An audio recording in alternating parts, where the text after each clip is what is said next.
The gravity of this site is not lost on the team.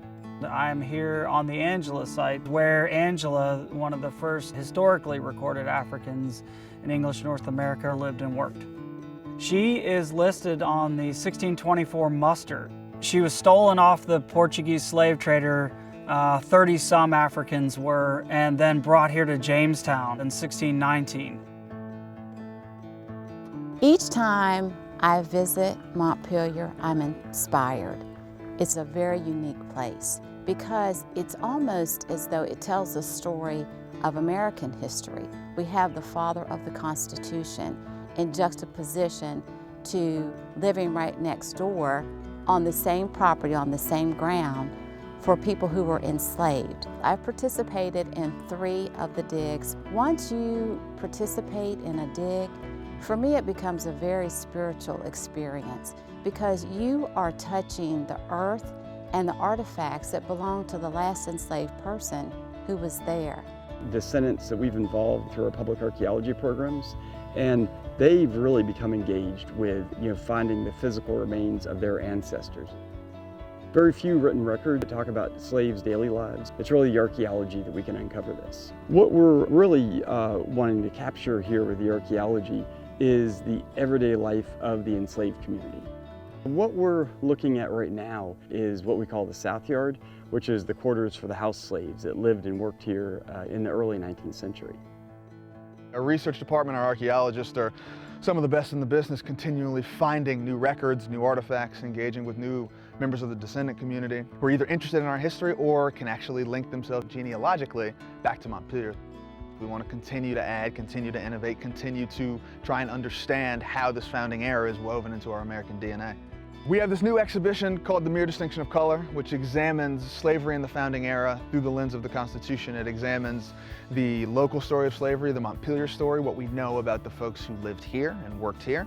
I found some amazing artifacts. I found a pipe that was pretty much intact, and it had a Masonic symbol on it. My grandfather, he always smoked a pipe.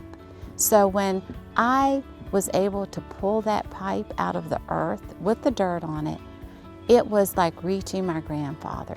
What we initially thought was a Masonic symbol. Oh, this must belong to the Madisons or one of their white friends.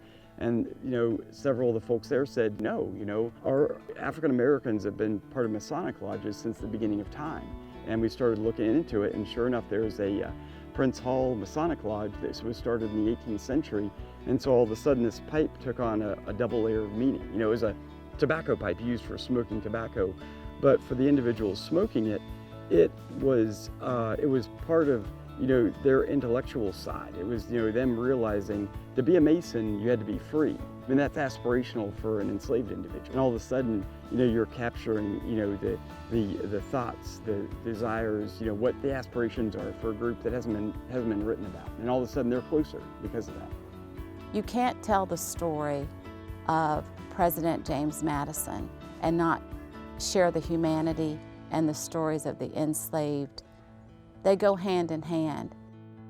When people come to Monticello, what they'll experience is what it was like to be here 200 years ago, what it was like to work on Mulberry Row. It was the main street of Monticello, where the enslaved lived and worked. A couple of weeks ago, I participated in one of the archaeological digs there in the South Wing, and it was wonderful because there were discoveries of very simple things that I made there. A nail, for example, or a button. And these are items that, again, would have been touched and used possibly by one of my ancestors, and certainly by members of the enslaved community. Any given time, there would have been 150 to 200 enslaved people living here at Monticello. I have a great fondness for the principles, the ideals upon which America was founded. And the thing about Thomas Jefferson, I admire him. He was extraordinary. Think about all that he accomplished in his 83 years on Earth, including laying down the foundation for our country. And he's my ancestor. A large part of me really, really wants to embrace him. But as an African American, it's also very painful for me.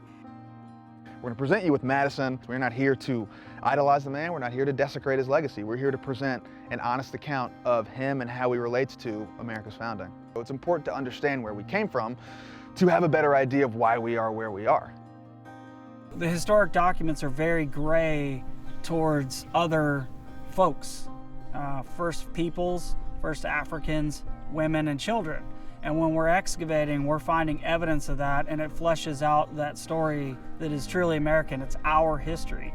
So that's what archaeology affords us as a nation, a new narrative.